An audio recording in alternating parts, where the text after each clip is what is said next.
Итак, друзья, сегодня у нас мероприятие в рамках медиа-будни с журналом «Дискурс». Да, мы говорим об этом. И у нас в гостях Дэн Шелли, исполнительный директор Ассоциации радио, телевизионных и цифровых новостей. Он еще не вступил в должность, но уже на нее назначен, то есть он такой вот приходящий директор. И Дэн нам сегодня расскажет про цифровые тренды, как лучше их использовать в своей работе и с чем сталкиваются сейчас американские журналисты, может быть, в связи с новой администрацией. Поэтому у нас сегодня будет такая обширная тема, можете задавать вопросы. So you'll speak about media trends and also some difficulties that U.S. journalists might face these days, you know, because of the new administration. So we'll have a sort of broad topic for discussion. Great. And I encourage them to ask questions and let it be a dialogue. Okay? Great. Thank you so much, Olga, and thank you for coming tonight. This is kind of a hard location to find, so I'm glad you were able to find it. Да, большое спасибо, что вы пришли. Это кафе не так легко найти, поэтому я очень рад, что вы добрались сюда к нам. Спасибо за приглашение. So let's get right into it. Could we have the next slide, please? И давайте сразу перейдем к делу. This is very difficult to read, and I apologize for that. Я прошу прощения, что здесь такой мелкий текст, его так сложно видеть на этом экране. But this is research that was done by a company called Deloitte of Russian media consumption habits. Но это исследование, которое провела компания под названием Deloitte, и это было исследование медиапотребления именно в России. And what it essentially says is that overall Russian media consumption increased during a 2-year period ending in 2015. И основной результат этого исследования был в том, что они обнаружили, на 37% в России выросло медиапотребление за последние 2 года, в 2015 году. But the biggest increases were among people using the internet and handheld electronic devices to access information. Самый большой рост наблюдался в использовании интернета и в использовании карманных или портативных девайсов. But there were some declines in media consumption here in Russia when it came to print media in particular, but also printed books, radio, and television. Но также наблюдался и спад медиапотребления. Спад наблюдался в области газет, да, печатных СМИ, вот на 17% мы там видим print books, 9% меньше читают книги, на 7% упало слушание радио и на 5% телевидение. However, among young people, late teens and early 20s, there's been a dramatic increase in the use of handheld electronic devices and the accessing news and information online as well. Но в то же время среди молодых людей, среди категории молодых людей очень сильно возросло потребление именно, опять же, интернета и той информации, которую они потребляют с мобильных устройств. And if we could have the next slide, please. Можно? This shows, now this is an online survey that was conducted as part of the Deloitte research. И вот это исследование содержало такой подраздел, обзор или опрос онлайн-пользователей той же самой компании. And since it was an online survey, obviously 100% of the respondents said they used the internet. Да, поскольку это было онлайн-исследование, онлайн-опрос, естественно, 100% респондентов ответили, что они используют интернет.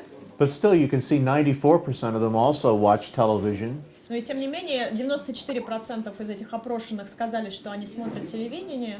61% of them still listen to the radio. 61% слушают радио. And 57% of them still use print media, meaning a printed newspaper И or magazine. 57% отметили, что они до сих пор используют печатные СМИ. То есть это означает вот физическую газету, да, которую держишь в руках и читаешь. So the overall conclusion that I draw from this as someone who obviously is not Russian Ну и вывод, который я мог сделать из этого исследования, как человек, который не живет в России, is that publishers of content of any kind, particularly news and information, те издатели, которые публикуют контент, особенно контент, относящийся к новостям и новостной информации, should have robust strategies when it comes to sharing information online, particularly in a fashion that is accessible on a handheld electronic device. Они, конечно, должны учитывать эти тенденции и распространять свою информацию, и делать эту информацию доступной через интернет, через онлайн-медиа и доступной через, опять же, мобильные устройства.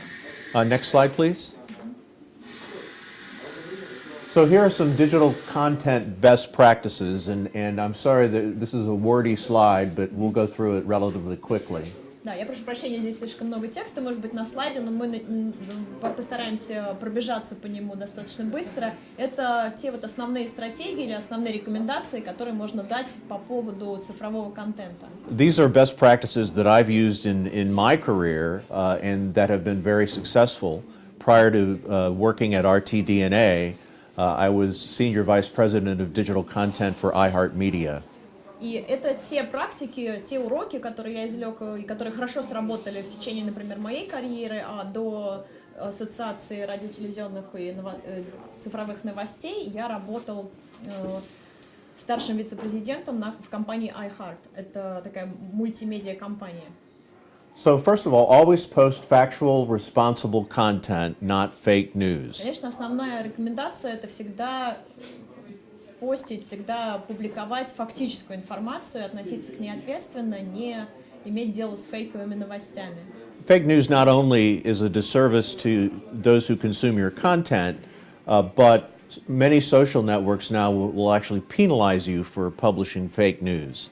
И не только фейковые новости вредят вашим читателям, да, и наносят урон вашей репутации, но также сейчас многие социальные сети взялись за борьбу с фейковыми новостями. Они могут их вычленять, отслеживать и как-то наказывать пользователей за них. People who work for traditional media companies, newspapers, magazines, television and radio, Люди, которые работают на традиционных СМИ, в газетах, на телевидении или на радио, should present or provide content on their website that's not included in the original story, in the original media. им нужно публиковать дополнительную информацию на своих веб-сайтах, которая не вошла в телевизионный репортаж или радиорепортаж или в газетную заметку.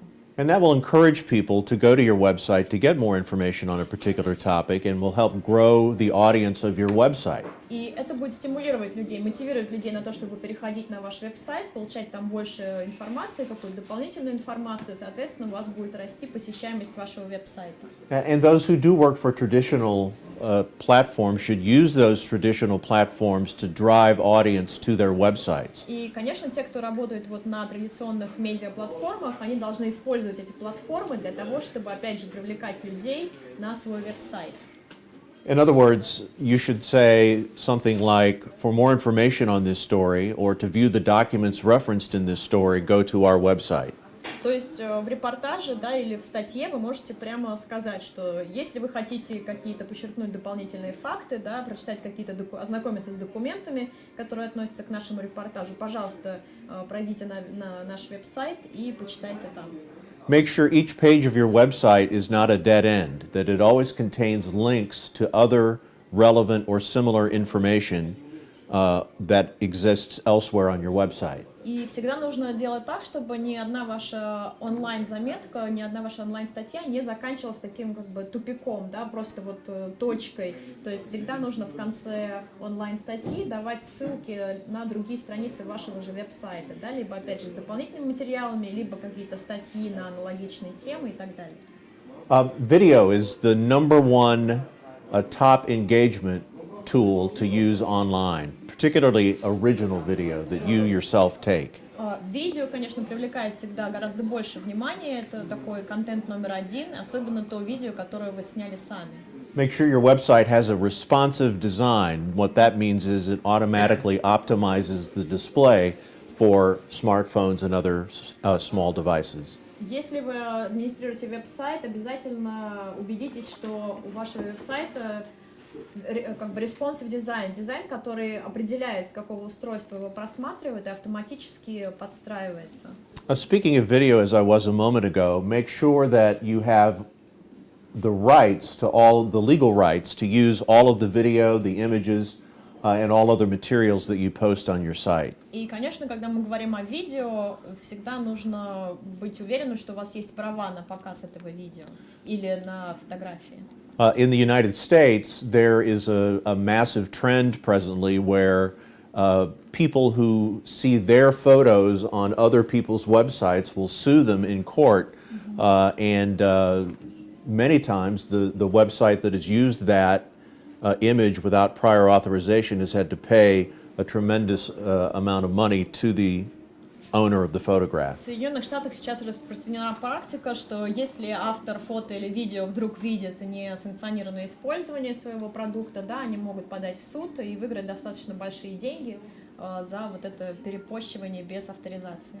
And above all, I caution against using clickbait. И еще я должен предостеречь против использования кликбейтов. Now, I brought some prizes tonight for folks who can answer questions or have particularly good questions later in the evening. Я сегодня принес пару призов, которые я могу вручить за хорошие вопросы или за хорошие ответы на мои вопросы. So, for the first prize that I'll be giving out tonight, who can give me a good definition of clickbait? Кто может дать хорошее определение кликбейту? Что это такое? Привлекающий внимание заголовок, Headline that attracts your attention, which doesn't correspond with the content of the article. That's precisely correct. Очень Congratulations. точно, поздравляю. And coming from New York as I did, I thought a great prize would be something that says what New York is all about. So this is a T-shirt featuring the logo of every Broadway show. Wow, thank you. Поскольку я приехал из Нью-Йорка, That's мне cool, надо and было that's my size. Thank you very Excellent. much. Good. привезти что-то именно нью-йоркское, поэтому это на маечке вот логотипы всех бродвейских шоу, которые там идут. Next slide, please. So let's. This is the most important digital content strategy, and that is use social media. Но это стратегия или рекомендация, которая, наверное, наиболее важна. Используйте социальные сети. Social media is the biggest single driver of audience to websites in the world today. Сейчас в нашем мире социальные сети привлекают, ну, как бы наибольшее количество трафика на все остальные сайты. So let's talk about some social media sites that are popular here in Russia. Поэтому Next давайте slide, please. поговорим немножко о тех социальных сетях, которые популярны здесь, в России. The number one most На popular, первом месте самые популярные VK. это ВКонтакте. It is most popular among people who are between ages 18 and 36. И более всего она популярна, эта социальная сеть популярна в возрастной группе от 18 до 36 лет. And people who use VK in Russia like it much better than they like Facebook. И те, кто использует ВКонтакте в России, эта социальная сеть нравится им гораздо больше, чем им нравится Facebook. Even though in concept, both social networks are very similar. Даже несмотря на то, что концепция обеих социальных сетей очень похожа друг на друга. So how big, how popular is VK in Russia? Next slide, please. Насколько популярна ВКонтакте в России? 90 million monthly active users. 90 million unique 90 individuals use it each month. Пользователей посещают ВКонтакте каждый месяц. Excuse me, does it include Ukraine and other countries where BK users are also? No, this is the Russian Federation only. Нет, это только данные по Российской Федерации, не включает другие страны. Next slide, please. I'm sorry, we're going to go through these next few Можете rather quickly. Не садиться. Second, На втором most месте popular это Одноклассники. is OK or Classmates. It's more popular with people in Russia who are age 35 or older. Одноклассники более популярны в группе, которая старше, возрастной группе старше 35 лет. And whereas VK had 90 million monthly active users, OK has 31.5 Мы видим, что million. ВКонтакте 90 миллионов юзеров каждый месяц, в Одноклассниках 31,5 миллиона пользователей каждый месяц.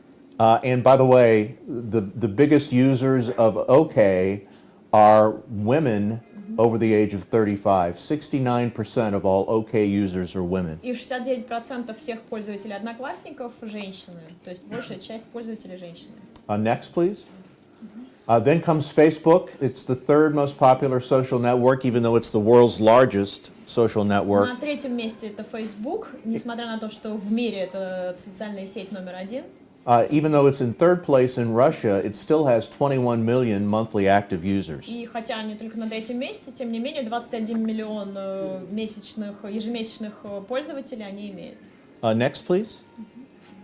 Fourth most popular is Мой мир, На четвертом месте популярности «Мой мир». with 16.6 million monthly Там users. 16,6 миллионов активных пользователей ежемесячно. Next, please. Then comes Live Journal, the fifth most popular social network На with пятом месте 15.1 в России million. по популярности «Живой журнал». Там 15,1 миллиона пользователей в месяц. And I will tell you that while Live Journal is of U.S. origin, it is most popular today in Russia than anywhere else in the world. It accounts for half of Live Journal's worldwide traffic. И интересно то, что несмотря на тот факт, что живой журнал, он как бы произошел в Америке, в США, больше половины его пользователей на самом деле в России. То есть он наиболее популярен в России, чем где-либо в остальном мире. And as you know, the primary use of it is for blogs. И как вы знаете, там в основном пишут блоги. Next, please. Then comes Instagram, the sixth most popular social network На with шестом месте 12.3 в million России users. Инстаграм, там 12,3 миллиона активных пользователей ежемесячно.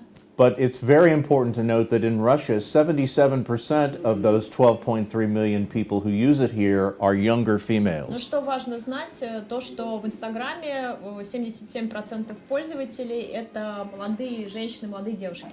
So if you're trying to attract an audience of younger females, this is the social media network Поэтому to если use. ваша целевая аудитория, которую вы пытаетесь привлечь, это молодые девушки, молодые женщины, то Инстаграм — ваша социальная сеть. Next, please.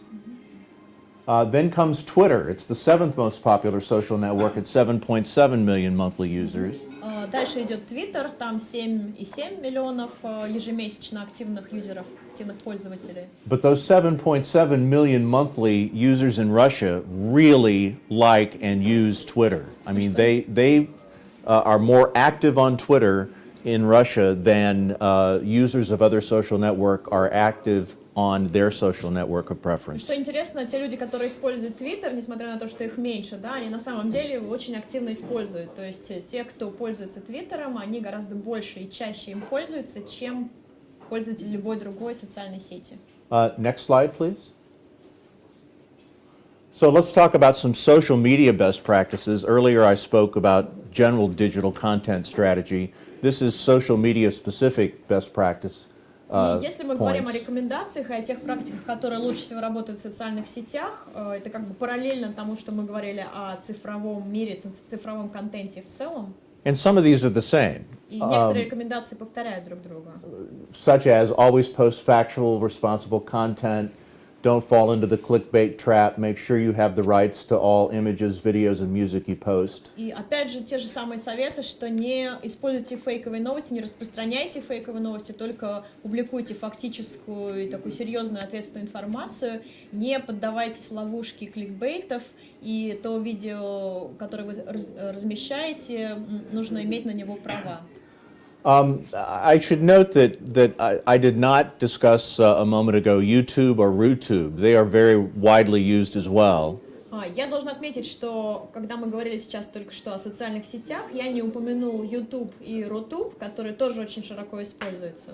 But like Instagram, they're great at helping get your message out, but they are not good at driving traffic back to your website. Но так же, как и Instagram, YouTube и RooTube, они являются отличным инструментом для того, чтобы распространять, так сказать, ваши послания, ваши сообщения, но они очень плохо работают в плане привлечения трафика на ваш веб-сайт. So I'm a big believer in having your content available on as many platforms as possible. И я всегда ратую за то, чтобы вы распространяли или публиковали свой контент на всех платформах, которые только вам доступны. But YouTube, RooTube, and Instagram do a lousy job of growing your website's audience. Но YouTube, RooTube и Instagram как бы практически не работают вот в направлении привлечения трафика именно на веб-сайт. The best social networks to drive traffic to your website are VK, OK, Facebook, Мой мир, and Twitter. И в этом смысле лучше всего работают вот социальные сети, как ВКонтакте, Одноклассники, Facebook, Мой мир и Twitter. On those social networks, make sure you link your posts back to your website. That may be an obvious point to most people, but it's a very important point. Но очень важный совет, он может быть такой очевидный, да, но тем не менее нужно о нем сказать, что всегда, если вы что-то публикуете на этих социальных сетях, давайте отсылку к своему веб-сайту, привлекайте туда трафик. And on these social networks, with the exception of Twitter, which is just mostly about sharing links back to your site, share is more important than like. И почти на всех социальных сетях, ну, кроме Твиттера, который, в принципе, просто выдает некие ссылки, да, на информацию, на всех остальных социальных сетях поделиться, то есть если люди делятся вашим контентом, это работает гораздо лучше, чем просто когда люди нажимают «нравится». Sure, you want people to like the content you post, but particularly on Facebook, it's more important that they share the content, not just like it. И, конечно, вы хотите, чтобы то, что вы размещаете, то, что вы публикуете, нравилось вашим читателям и пользователям, но очень важно, чтобы они захотели именно этим поделиться. And that's because Facebook's algorithm rewards posts that are shared more than posts that are not shared.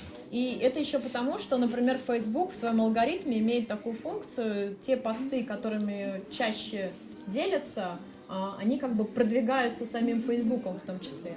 And by reward, I mean they will ensure that posts that have lots of shares are placed higher in your friends and followers' news feeds. И продвигают он таким образом, что, например, те посты, которыми поделились наибольшее количество раз, они будут показываться выше и чаще в ваших френд-лентах, да, в новостных лентах ваших друзей. And that's obviously very, very important in terms of driving traffic back to your И опять же, website. это очень важно в плане привлечения трафика на ваш веб-сайт. And we talked earlier, pardon me, when we were talking about general digital content strategy, about how video creates the most engagement. On social media, particularly Facebook, and I'm sure the same is true with VK, live original video is what really drives engagement. И когда мы говорили про цифровые стратегии в целом, мы говорили, что видео — это тот контент, который привлекает наибольшее количество внимания. Конечно, в социальных сетях это тоже работает, и особенно работает живое видео, лайв-видео, да, видео в прямом эфире вашего, так сказать, авторства. Let's talk about that in a little more detail. Could I have the next slide, please? И немножечко подробнее мы поговорим об этом. First of all, who here has ever done a Facebook Live Кто-нибудь из video? присутствующих уже делал вот лайв-видео? Транслировал? Just one person? You win a prize. За это вы получаете приз. I encourage all of you to do Facebook Live videos Я and очень do a хочу lot вас of them. вдохновить на то, чтобы вы делились видео в прямом эфире и делали это много и часто. And the reason is that Facebook itself has identified live original video as content of supreme importance to its success and growth. И опять же, одна из причин, почему это сейчас очень перспективно, потому что сам Facebook тоже провозгласил, что это лайв-видео для них очень важная функция, которую они хотят развивать и которая для них приоритет номер один. So, if you're very prolific at doing Facebook Live videos, then Facebook will reward you by placing those videos higher in your friends and followers' news feeds, guaranteeing more traffic generation back to your own website. И опять же, если вы используете лайв-видео в Фейсбуке, Facebook вас как бы поощряет за использование этой функции тем, что он ваши посты, ваши видео помещает в более приоритетные позиции. And remember that while Facebook is the third most popular social network in Russia, it's still the most popular in the world as a whole. И нужно помнить, что хотя в России Facebook на третьем месте по популярности, если смотреть данные по всему миру, это сеть номер один. So making Facebook happy so that Facebook will reward your posts with higher locations in your friends' news feed is a very important objective. Поэтому, если вы порадуете Facebook тем, что используете их функцию лайв-видео, да, но Facebook вас порадует, соответственно, продвижением со своей стороны. So best practices for Facebook Live video, tell people ahead of time that you're going to do a Facebook Live Какие video. рекомендации можно дать? В каких случаях хорошо работает лайв-видео? полезно объявлять людям заранее, да, что вот в такое-то время вы будете вещать в прямом эфире. Create a compelling description for your video before you go live. Дайте очень точное описание того, что вы собираетесь транслировать. For example, come back in 15 minutes and I'll show you a live video of me dancing. Например, да, через 15 минут подключайтесь к моей странице, и я вам покажу, как я танцую. Make sure you have a strong internet connection before you go live because you don't want your video to be choppy. Убедитесь, что у вас хорошая интернет-связь, потому что вы не хотите во время прямого репортажа вдруг, чтобы у вас там видео как-то задрожало или пропало. While you are doing a Facebook Live video, ask your viewers to hit the follow button. Say, do you like what you see? You want more of this in the future? Hit the follow В button. момент вот этого прямого репортажа вы можете сказать, попросить своих пользователей, тех, кто вас смотрит, зрителей, чтобы они подписались, например, на вашу страницу или на ваш канал. Speak to your commenters by name. When you're doing the Facebook Live video, you'll be able to see at the bottom of the screen who's commenting or asking questions. Say, hey, Olga, I see you want to know what color my T-shirt is, because you're having trouble with colors today. It's blue. Очень полезно обращаться к комментаторам, то есть вы видите, как люди оставляют комментарии под вашим живым видео, да, и вы обращаетесь из этого прямого репортажа к ним по имени, что там, Ольга, я вижу, что вы интересуетесь, там, какого цвета у меня майка, потому что у вас сегодня как-то там это не видно, вот отвечаю вам, что она синего цвета. Now, it may not be possible if your video is being watched by a lot of people to answer every question, but at least answer a few and speak to the commenters by name. Конечно, если у вас будет очень много комментаторов, очень много зрителей, невозможно ответить всем, да, но постарайтесь все-таки хотя бы кому-то ответить, и очень важно, чтобы вы обращались к ним по имени. Don't make your broadcasts too short. The sweet spot, so to speak, is between 15 minutes and an hour. Не делайте свой репортаж слишком коротким, то есть оптимальная длина живого репортажа это от 15 до 60 минут. And whatever you do, Facebook Live often. И вот, что бы вы ни транслировали, выходите в прямой эфир почаще. Next slide, please. Now, what times of day and what days of the week are the best to use social media? This is Вопрос, когда лучше, в какие часы, в какие дни лучше выходить вот в социальных сетях, лучше публиковать что-то в социальных сетях? This is based on a year-long research project by a Canadian company that looked at the world's largest digital publishers. Вот эта таблица основана на данных, полученных исследовательской компанией. Они проводили исследования в течение целого года и брали данные от всех мировых таких самых крупных вещателей, самых крупных СМИ. And it looks at worldwide traffic and engagement on social media. So this is not specific to Russia or the United States or any particular country. This is a worldwide trend. И данные или тенденции, которые они получили, которые они вывели, они как бы не специфичны для какой-либо из стран, ни для Америки, ни для России, ни для Канады. Это вот такие общемировые тенденции. And the time slots that are highlighted in yellow are high engagement hours throughout the course of a week. И те вот квадратики, которые помечены желтым, это те часы, когда наиболее эффективно размещать информацию в социальных сетях. And the hours that are shaded in red are the most active for engagement on social media. И вот те секции, которые помечены красным, они топовые, да, то есть самые эффективные по тому, как размещать, по тому эффекту, который они дают размещению в социальных сетях. Now, I realize in Russia your week starts on Monday, not on Sunday. Я уже знаю, уже был вопрос из аудитории, что в России считается, что неделя начинается в понедельник, а не в воскресенье. But generally, Saturday and Sunday are both weekend days. They're days off, and people have other things to do than work. So there are only about 3 hours, and they're a different set of 3 hours for high engagement on social media on each Saturday and Sunday. С какого дня мы считаем начало недели, все равно суббота и воскресенье это выходные дни, поэтому мы видим, что люди заняты чем-то другим, да, и всего есть буквально несколько часов, когда они, может быть, читают что-то онлайн.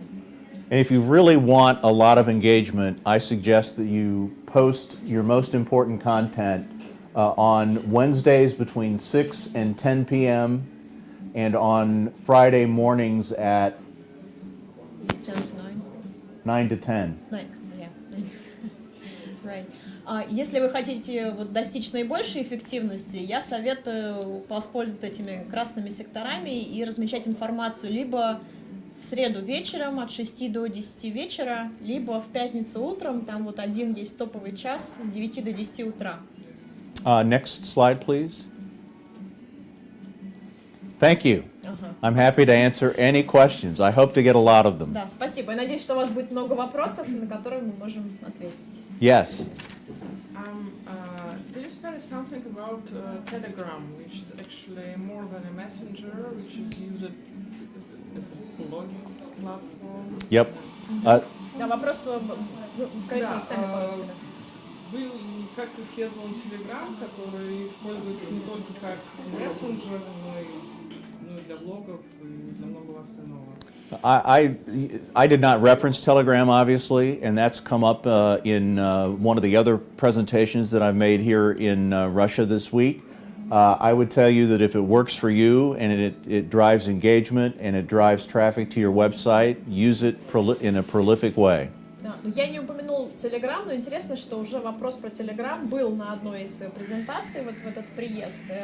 И что я могу сказать, что если вы видите, что этот канал работает, то опять же используйте его как можно чаще и как можно больше. Telegram is not widely used in the United States, but there is a site in the United States that sounds very familiar when you describe Telegram to me, and that is a site called Reddit, you may have heard of.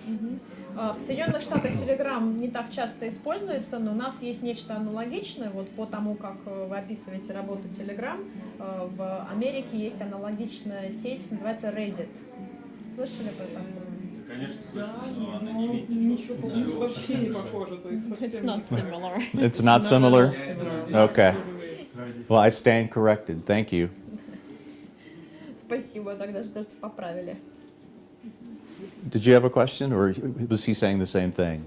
What? Был вопрос или вы просто хотели поддержать предыдущего оратора? Хотел поддержать. Just supporting the... Okay, good. Yes, sir. Скажите, пожалуйста, а какую долю, возможно, роль в глобальной контентной стратегии должна играть YouTube стратегия? И если можно, какие-нибудь подробности о том, как лучше составлять отдельную YouTube-стратегию с учетом того, что мы понимаем сейчас, что YouTube это отдельный телевизор и даже не Facebook, как бы Facebook не старался в выдаче трансляции и видео поворот сложился стереотип, что он большая социальная сеть. Большой Facebook или YouTube? Что Facebook, завышая выдачу видео, пытается побороть стереотип, что он большая социальная сеть, пытается сказать, что он сервис, такой же, как Instagram, такой же, как YouTube, но тем не менее, как бы у него это плохо получается. Поэтому YouTube это YouTube, в нем есть отдельная стратегия, видеоблогеры это отдельные селебрити сейчас, это отдельный телевизор, в общем, как бы это вещь, когда требует отдельного подхода. YouTube and its strategy of using YouTube, because we understand that even though Facebook is trying to use a lot of video and live video, but still YouTube is sort of unbeatable, and it's like a alternative television, and Yeah. the video bloggers who become celebrities, and there are certain strategies of using YouTube effectively. Can you comment on that? Yeah, I suggest that you follow as many of those YouTube celebrities as you can, and create at least a follower-fan type relationship with them, because they are successful and have become celebrities, and many of them quite wealthy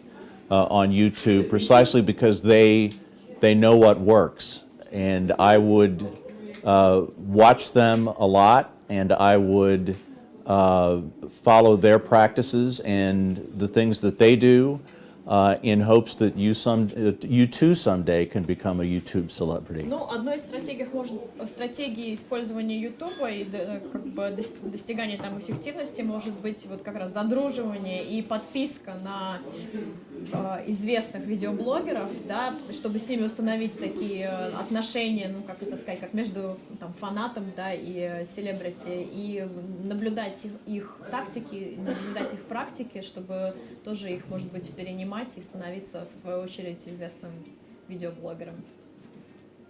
Anyone in this room can become a YouTube celebrity. Да, потому что любой человек, который сейчас в этой комнате находится, может стать знаменитостью в YouTube. You just have to have the stamina to keep doing video, and you have to have a little bit of luck to have a video that goes viral. И это требует, конечно, упорства в том, чтобы последовательно и регулярно размещать что-то на YouTube, но это требует некоторого везения, да, когда вы попадаете в некую точку и ваше видео вдруг становится виральным. Yeah. Same question about Periscope. Periscope is very interesting. In the United States, Periscope is all but dead. As you probably know, Periscope is owned by Twitter, and because of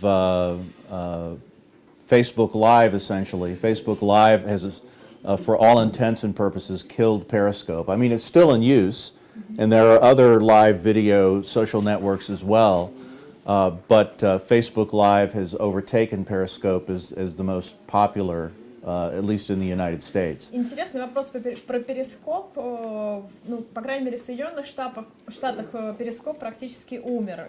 Если вы знаете, им владеет Twitter, да, и вот особенно когда Facebook ввел эту свою функцию прямого видео, он как бы похоронил Перископ. Ну, то есть практически американцы не используют сейчас Перископ. Ну, то есть есть люди, которые используют, но их очень мало. But as I said earlier, I think you should be on as many platforms as you can be on, and if Periscope is a platform that works for you personally, by all means, keep doing it. Ну, опять же, тут нет таких строгих правил, что что-то можно или что-то нельзя использовать. И, как я уже говорила, я мотивирую людей использовать как можно больше социальных сетей, как можно больше разных платформ. Если вы видите, что Перископ для вас конкретно работает хорошо, то, конечно, надо его использовать. Whereas Facebook will reward you for doing more Facebook Live videos, Twitter will reward you for doing more Periscope videos. The difference is Facebook is huge and Twitter is not quite as huge. Ну и так же, как и Facebook будет вас поощрять и как бы награждать и промотировать за то, что вы используете его функцию живого видео, если вы используете Перископ, вас будет как бы любить и продвигать Twitter, да, но просто Facebook все-таки более широко используемая сеть, чем Twitter, поэтому, может быть, стоит использовать Facebook больше. Next question. No one's asked me about Trump yet. Да, про Трампа еще не спросил.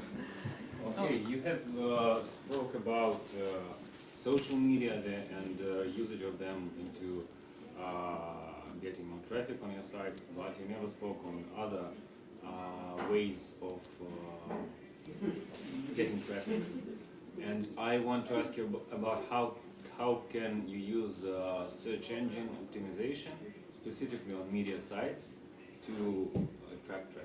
Глеб, то же самое скажите, пожалуйста. Вы говорили про социальные сети, но про другие способы привлечения трафика нет. Можете рассказать, как поисковая оптимизация на медиа-сайтах может помочь привлечь трафик? Clearly, you cannot be as effective as possible in driving traffic to your site unless you do at least some SEO optimization.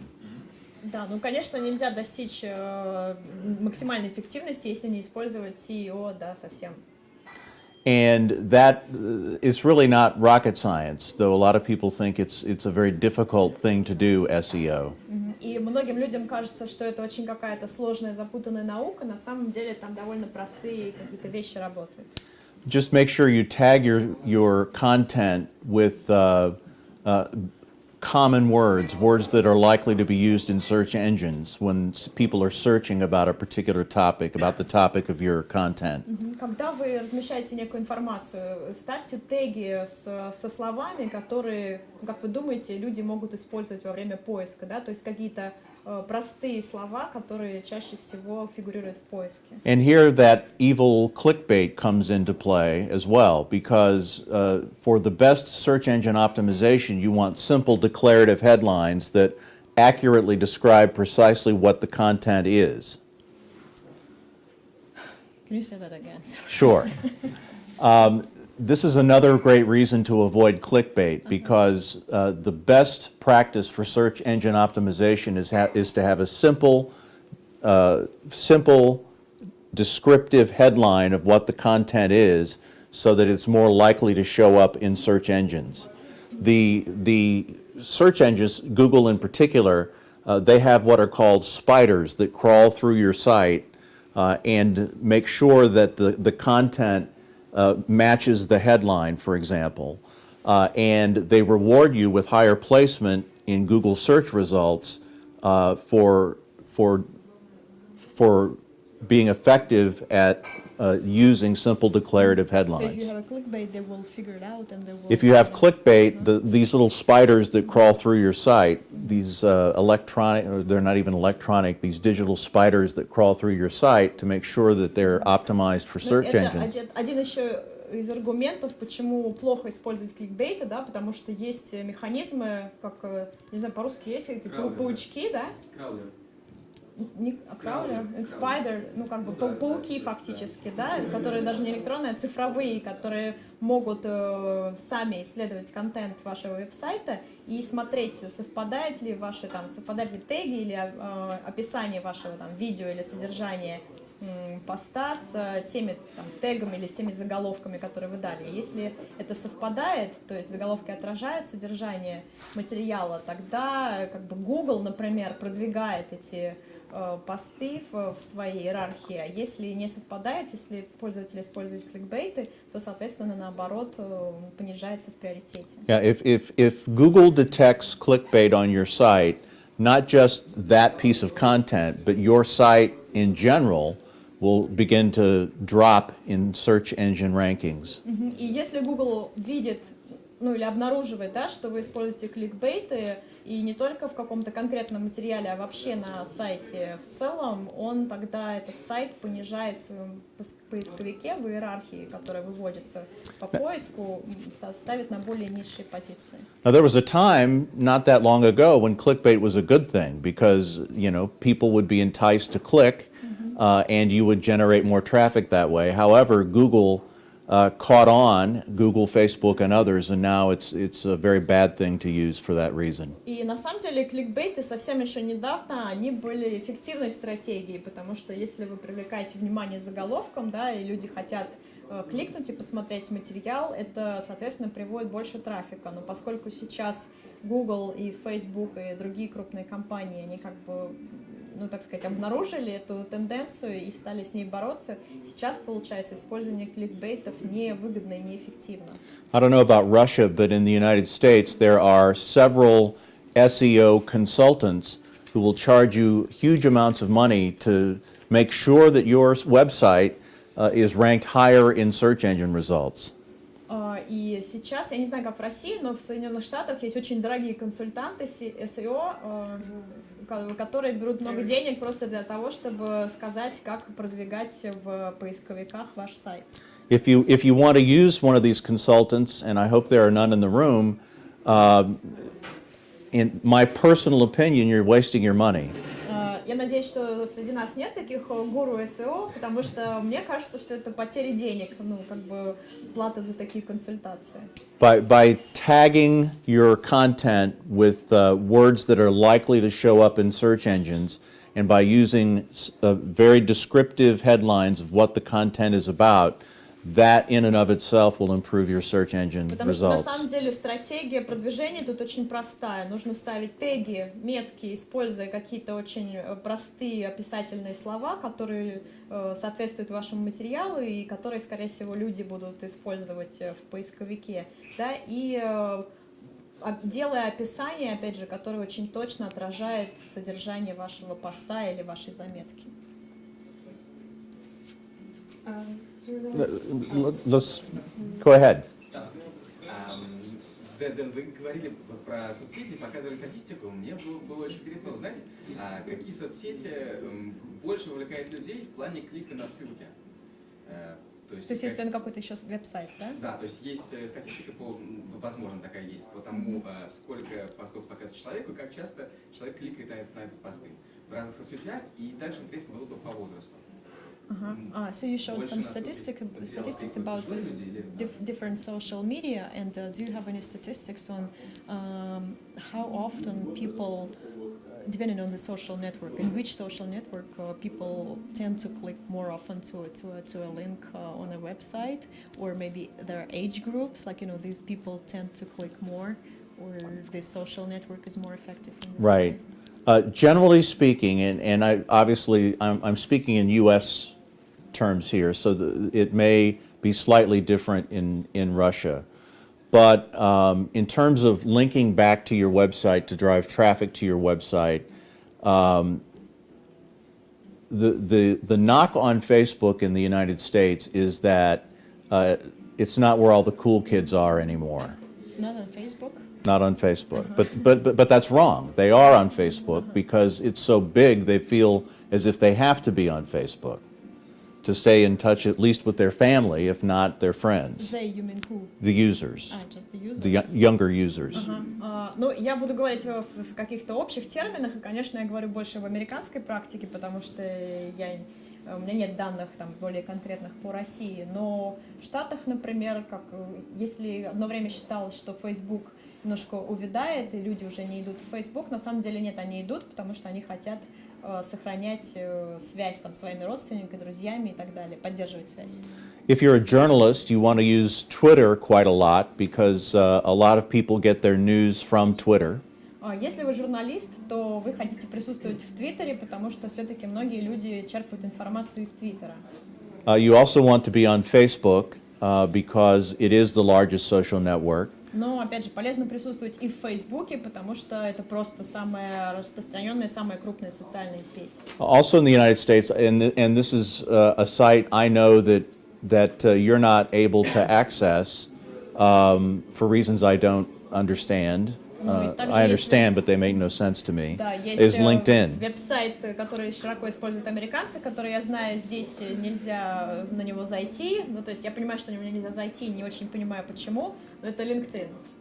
Yeah, LinkedIn is used primarily to get a job and to promote your career. Используется по большей части для того, чтобы найти работу и для того, чтобы продвинуть свою карьеру. Facebook is used to keep up with friends and family, usually family and old friends from high school or university. Facebook используется больше, чтобы сохранять связь, поддерживать связь со своими друзьями, особенно там старыми друзьями, с которыми познакомились в школе или в университете, и членами семьи. Twitter is used for news purposes and for pithy opinions. As evidenced by the prolific use of Twitter by the United States' current president. И Twitter люди используют в основном для получения новостей, да, или вот для каких-то таких ярких мнений, как мы видим по практике нашего нового президента. In the U.S., if you want to be where the cool kids are, you want to be on Instagram and you want to be on Snapchat. Is Snapchat even available here?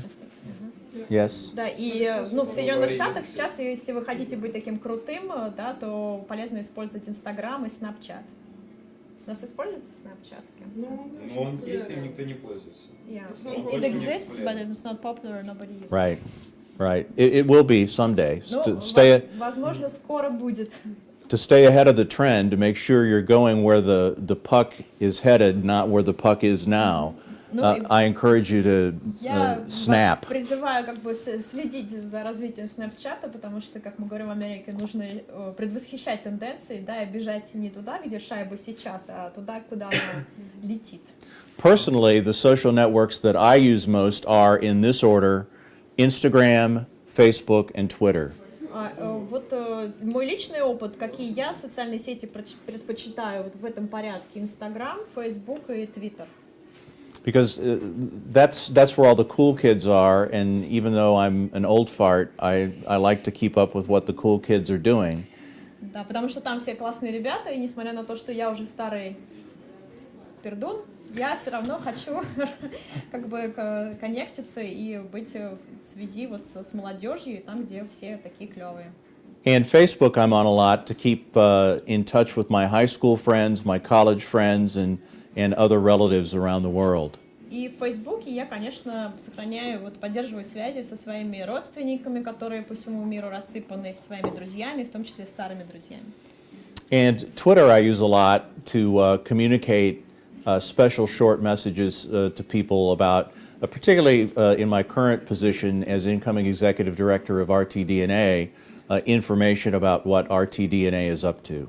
И Твиттер я использую для коротких сообщений, для вбрасывания каких-то новостей, про, например, свою организацию теперешнюю, ассоциацию радио, телевизионных и цифровых новостей.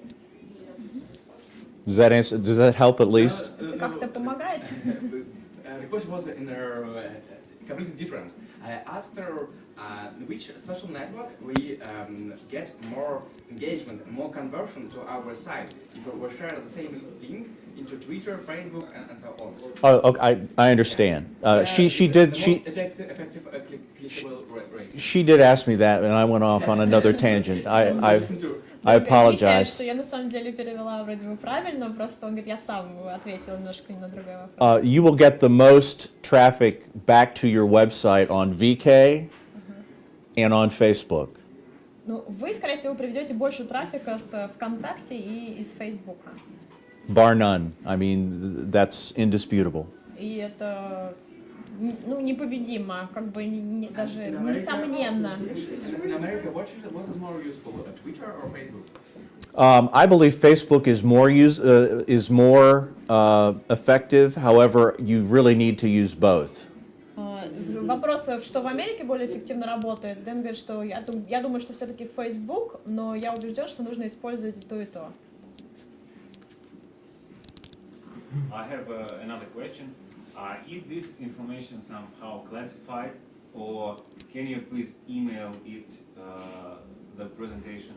It's not classified at all, or proprietary, or anything like that. Okay, so can you email it, please? I'd be happy to. Anyone who would like it, just provide me with your email address, and there's my email address. Но эта информация не секретная, конечно же. Могу выслать презентацию с этой информацией. Либо оставьте свои имейлы, да, либо можете написать письмо. Also, you see that the video is being taken here this evening, and Olga plans to place it on her website, so you can access the presentation there. Yeah, but we won't place the whole thing. This presentation, not the slides themselves. И сегодняшнее наше выступление будет записано на видео, да, и на сайте медиаразвития в одно слово .ru можете зайти и посмотреть, как, кстати, и предыдущие выступления. Yes. У меня не вопрос, а комментарий, по-моему, Snapchat уже прошла волна, потому что ВКонтакте заимствовал функционал. Кто писал? ВКонтакте, они добавили этот функционал к себе. It's not a question, but it's just a comment. Speaking about Snapchat, it seems that this wave has already passed because VK actually employed the same technology with the same sort of algorithm. So Snapchat might not be developing here. That's a fair point, and I can't dispute that, nor would I want to. Я не могу с ним спорить. Just as Facebook in the U.S., as Facebook Live replaced Periscope, it's entirely plausible that VK has replaced Snapchat already. В Соединенных Штатах введение Фейсбуком лайв-видео похоронило Перископ. Таким же образом вы можете быть правы в том, что если VK, если ВКонтакте взял эту технологию, то Snapchat уже не будет развиваться здесь. Yes. I have another question about video content. As I mentioned, that younger people love video much more than older people who still prefer text content. Is that your theory, or you believe that to be the case here? You noticed, yeah. Yes, I noticed it. You noticed it, okay. And did you notice it studying video content in the US? Гипотеза в том, что видео больше привлекает молодую, да, аудиторию, а более возрастная предпочитает текст.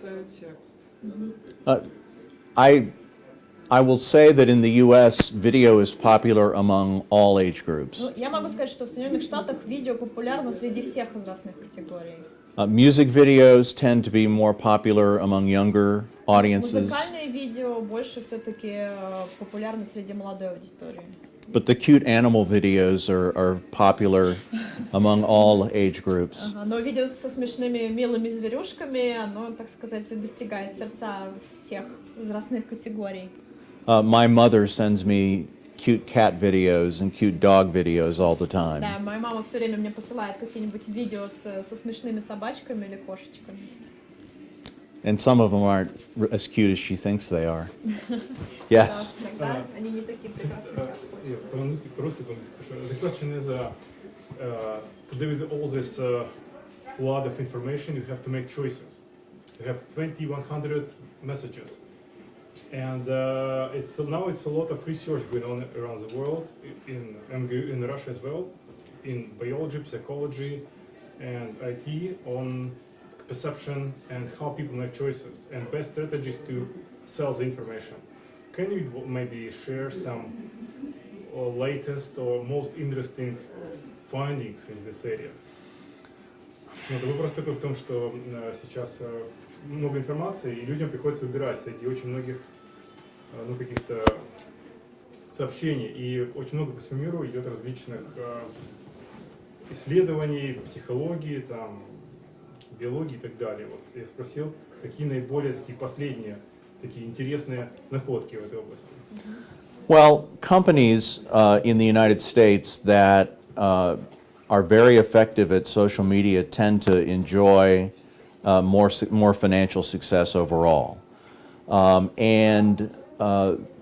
There are some companies that are quite adept at using social media in a self-deprecating way that is funny and proves that they don't take themselves too seriously, and that type of content seems to attract people to use their products. So you mean like in social media, Right. they sort of do anti... They make fun of themselves occasionally. Ну, обычно те компании, которые наиболее эффективны в плане там, трафика и в плане цифровых стратегий, они вообще как бы более финансово стабильны, да, и у них больше ресурсов. Но можно подметить, что они используют, например, социальные сети для того, чтобы себя как-то там высмеивать, да, или преподносить в ироничном виде, скажем так, да, и это привлекает к ним внимание, и это как бы дает им возможность заработать такой вот имидж, да, людей, которые, ну, над собой подтрунивают. And I'll give you two U.S. examples of that, and they're both airlines in the United States. Я вам приведу два примера. Это оба примера касаются авиакомпаний американских. First, a company that does very well, and in my view does it right, is Southwest Airlines. Вот авиакомпания, которая, ну, на мой взгляд, очень успешно этим занимается, это юго-западные авиалинии Southwestern Airlines. You know the safety presentation that the flight attendants give at the beginning of every flight? Вы знаете, наверное, видео, да, с вопросами безопасности, которые перед каждым полетом проигрывается для пассажиров. Southwest's flight attendants try to make it fun and even funny, that safety presentation. You mean on video or when Well, they just... no, when they do it on the plane, and Southwest was very smart in that they started videoing some of these, and passengers have videoed some of these, and Southwest distributes them out to say, see, we're a fun airline. We're not just about Because getting you there's a video, I think, from Delta or something with a funny also safety. Well, they're trying to glom И onto. вот эта авиакомпания, даже не ролики, которые они показывают по безопасности, а когда сами стюарды и стюардессы объясняют правила безопасности, они стараются это делать очень в таком смешном стиле. И потом уже они даже начали записывать это на видео и пускать в соцсети, и как бы рассказывать людям, вот смотрите, мы такие прикольные, да, мы так это все делаем, смешно и то, что людям нравится. And conversely, another company that uses social media but does a poor job, in my personal opinion, is United Airlines. И та компания, которая, наоборот, является плохим примером, как использовать социальные сети, это United. You may have seen the video here. It was wildly viral in the United States of the passenger being literally dragged off of an airplane, and he broke his jaw and was injured by airport personnel because the airline decided to take him off the plane because, well, they said it was overbooked, but they forced him off the plane so one of their employees could take that flight instead.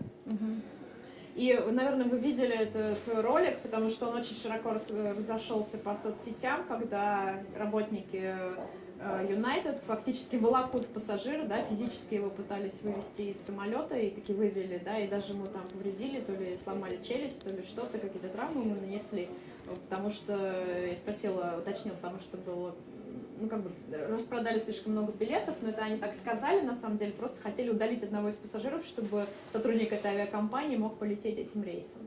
And initially, the video hit first on Instagram and Twitter, and the airline remained defiant and refused to respond, and if they did respond initially, it was to defend their policy of forcibly, if necessary, removing passengers so that their own employees could fly. И сначала это видео приобрело популярность в Инстаграме и Твиттере, и даже когда уже оно там пошло раскручиваться, United, его сотрудники все равно защищали политику компании и говорили, что да, на самом деле мы сохраняем за собой право там, убирать каких-то пассажиров, да, снимать с рейса, если нужно, чтобы полетел сотрудник нашей компании. It was only when the video 1 or 2 days later went viral on Facebook that the airline realized, uh-oh, we have a problem on our hands, a public relations problem. И только когда видео через пару дней пошло уже распространяться виральным образом на Фейсбуке, в компании сообразили, что, ага, у нас тут сейчас проблема с пиаром возникает.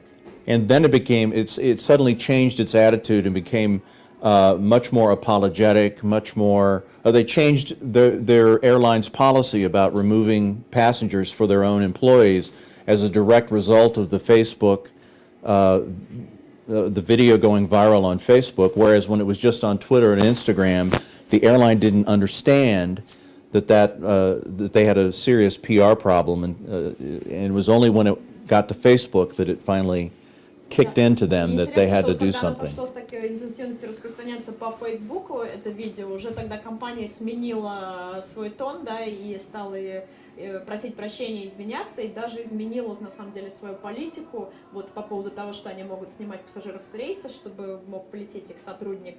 И интересно, что, то есть, вот пока видео не попало на Facebook, то есть до тех пор, пока оно распространялось в Инстаграме и Твиттере, они как бы не считали это пиар-проблемой, да, и только когда оно стало распространяться по Фейсбуку, они уже поняли, что с этим надо что-то делать.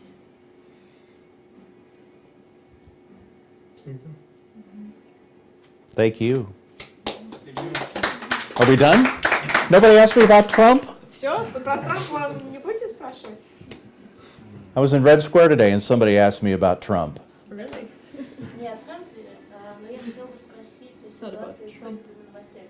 What about Это стало актуально для многих СМИ. Fake Почему news. это вообще возникло с учетом развития технологий, когда ты можешь быстро проверить информацию, СМИ совершают такие ошибки. Ну, то есть я вот помню, например, момент, когда многие сообщали о разводе Клинтонов после победы Трампа, и это оказалось фейковой новостью, хотя было очень легко проверить, потому что новость опубликовала сайт, на котором было, к примеру, опубликовано всего 56 новостей, что для сайта городской газеты очень странно. Этого можно было бы избежать, но почему-то СМИ попадаются на это. That's an interesting question, not about Trump per se, but about fake news and why is it possible nowadays, even though it's quite easy to check information for the users. Like there was a fake news about Clinton's getting divorced after Trump's victory, and even though it was a website that initially published this fake news, had only like 50 or 56 news online, which is strange for a news website, and it was easy for people to check this information. But still, lots of media fall into this trap of distributing fake news, even though it must be very easy to check it nowadays. I know, and it frustrates the hell out of me. Да, я понимаю, да, и меня действительно тоже это очень как-то фрустрирует и приводит в замешательство. As the incoming head of RTDNA, and by the way, RTDNA is the world's largest professional association dedicated solely to broadcast and digital journalism. И меня это тоже заботит, особенно как вступающего в должность исполнительного директора Ассоциации радио-телевизионных и цифровых новостей. И это самая крупная ассоциация, которая защищает интересы вот именно журналистов-вещателей. And as the incoming head of that organization, I represent the journalists who are on television, on radio, and produce digital content for U.S. and other nations' media outlets. And we have a code of ethics. We have coverage guidelines that are designed to encourage what I call responsible journalism, which is the effort to report, to find and report the facts in a straightforward, unbiased way. И, конечно, как человек, который вступает в должность главы вот, собственно, этой крупной организации, крупной ассоциации, я чувствую, что вот за моей спиной стоят все вот эти радио-телевизионные журналисты и производители цифрового контента, и очень важно, чтобы они производили то, что я называю серьезной ответственной журналистикой, да, то есть находили факты, доносили их до аудитории и не впадали вот в эти этические ошибки. У нас есть там большие кодексы этики, есть некие руководства, да, по тому, как должен себя вести этический журналист. So I personally get very frustrated when a trusted media outlet, for some reason, posts fake news or broadcasts fake news. I think it damages our industry, it damages our credibility, and it certainly does society no good. И, конечно, я лично всегда очень расстраиваюсь, меня очень огорчает, когда я вижу, как новостные организации, медиаорганизации публикуют или перепубликуют фейковые новости, потому что, мне кажется, это наносит урон не только этой организации, это подрывает доверие к журналистике в целом, да, и обществу, в общем-то, тоже ничего хорошего не делает. But you're right, it's very easy to verify information. И вы правы, на самом деле, легко же в наше время, в общем-то, проверить информацию. But sadly, far too many people are willing to believe a fake news story about the Clintons getting divorced. There was one about Hillary Clinton being indicted, charged with a crime for the way she handled her email. There have been fake news stories about President Trump. Fake news is a cancer on journalism. It's not journalism, but it's trying to invade the body of journalism the way cancer tries to invade the human body.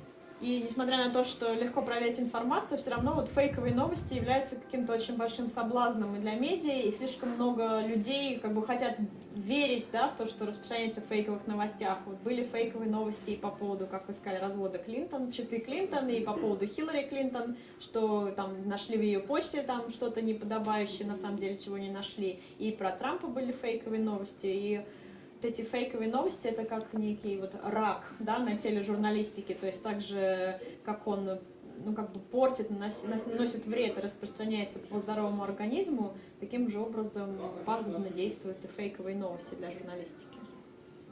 Yeah. I have one more question. Is other journalists in America divided on political grounds? For example, if a person worked at Breitbart or some other tricky site which may have been engaged into making fake news or something, but this person is not personally responsible, or it is not fact, then this person gets fired. He goes away from his job, and he tries to become a reporter or editor in some New York Times or some Time or some other legit media. Will they accept him, for example? I can't imagine a scenario in which New York Times would hire any former Breitbart employee. Глеб, скажите по-русски.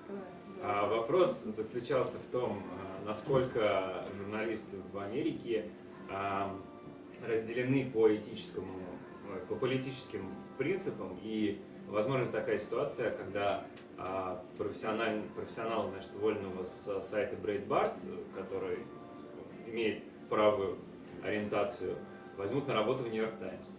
Ну и Дэн сказал, что не могу себе представить такую ситуацию, что кто-либо, кто работал на Breitbart, будет принят на работу в New York Times. Okay, and if they just journalists from Breitbart and journalists from NYT, they just meet at some dinner,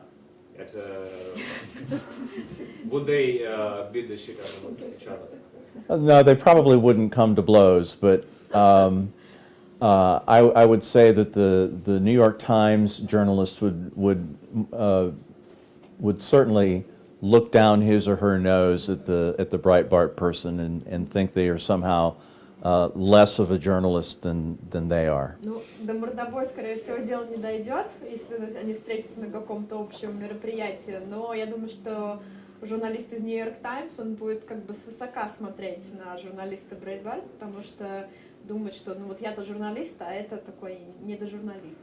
Okay, and as a RTDNA incoming executive director, how first of all, do you accept media like Breitbart into the association? For example, if tomorrow Steve Bannon comes to your office and says, I want to be a part of RTDNA, what do you say to him? I would love to meet Steve Bannon because I have a thing or two to say to him about journalism and about his overall worldview. But that's my personal opinion. I'm not speaking for RTDNA when I say that. However, Что было бы, если бы пришел Стив Беннон, да, и попросился в члены ассоциации, которую возглавляет Дэн? Дэн говорит, что я бы с ним на самом деле очень хотел познакомиться и поговорить, потому что у меня есть что ему сказать по поводу журналистики, но это скорее такой мой личный взгляд, не как представителя, не как главы RTDNA. it would be very unlikely for a Breitbart journalist to want to be part of our association. Ну и маловероятно, что на самом деле журналист Breitbart стал бы членом нашей ассоциации. Because Breitbart has a very decided and distinct political and ideological point of view. Потому что у них очень сознательная, такая очень четкая, сформированная политическая направленность. And it, very similar to Fox News channel, Очень похоже на то, что делает Fox News. part of the way they market themselves to the public is by positioning themselves as an alternative to the quote-unquote mainstream media.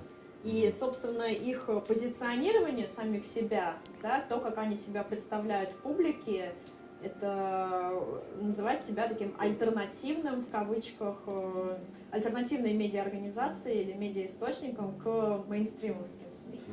So we represent the mainstream media, so it would be very unlikely for them to want to be a member of our association. Поскольку мы представляем все-таки мейнстримовские СМИ, да, то есть основные, крупные, самые официальные, то мы вряд ли бы, наверное, взяли в наши ряды такую альтернативу мейнстриму. I say somewhat immodestly that I'd love if they would join us, because I think they could learn a thing or two about journalistic standards that might make their product resonate even more with their audience. But I think it's very unlikely. Я, наверное, нескромно скажу, что на самом деле, если бы они вступили таки в нашу ассоциацию, они все-таки от этого выиграли бы, да, приобрели бы какую-то пользу, потому что, может быть, научились все-таки чему-то в журналистике, и даже их контент больше бы привлекал или более эффективно работал для их аудитории. Но я думаю, что вряд ли это произойдет. But anyway, do you have some ethical or political barriers, for example, like these media can become a part of the RTDNA and this cannot, or this is just right to who's writing fake news or who's not? Well, we have a code of ethics that we don't require our members to follow, but we strongly suggest that they do. And that code of ethics, among many other things, discourages the blurring of the lines between news and opinion journalism, opinion media, don't say opinion journalism. У нас есть этические кодексы, да, которые, в принципе, не являются неким требованием для наших членов, чтобы они их соблюдали, но мы очень сильно как бы это приветствуем, да, и хотим, чтобы они соблюдались. И один из аспектов этого этического кодекса нам не нравится, когда нарушают, это когда смывается грань между журналистикой, между новостями, да, и оценочными суждениями или как бы просто вот медиа, которые занимаются распространением мнений, не фактов и не новостей, а мнений. Okay, thank you. Sure. Yes, sir, in the back. Thank you very much for a very interesting conversation. My question about politics and social media. How you assess Trump's and Clinton's campaigns in social media? What's the role of this campaign in, for example, Trump's victory? And what innovation have used in this presidential election? Because we remember very bright campaigns in social media of previous United States president. But what's about current situation? What do you think about campaigns in social media of Trump and Hillary Clinton? I think if you're a political candidate today and you don't use social media, you are far less likely to win on election day than if you do use it and use it smartly. Using social media to target certain demographics, certain age groups and gender groups, and geo-targeting specific locations to try to get out the vote. President Obama was really the first the first candidate elected president successfully in large measure by using a very smart digital and social media strategy to help get out the vote. На самом деле вопрос был про то, какие методы, да, и каким образом использовать социальные медиа в предвыборной кампании Трампа и Клинтон. Как мы знаем, социальные сети играли большое значение в кампании Обамы. И Дэн отвечает, что на самом деле в наше время уже, наверное, любой политический кандидат, который не использовал бы социальные сети, он бы сильно просел, да, и проиграл. То есть сейчас уже невозможно никак не использовать. И, конечно, использовались они и использовались для того, чтобы как бы нацеливаться на некие там сегменты, может быть, аудитории по возрасту, по географии, по гендеру, да, и Обама был инноватором в этом смысле, это был первый кандидат, которого в итоге избрали президентом, который очень умно построил свою кампанию именно в социальных сетях.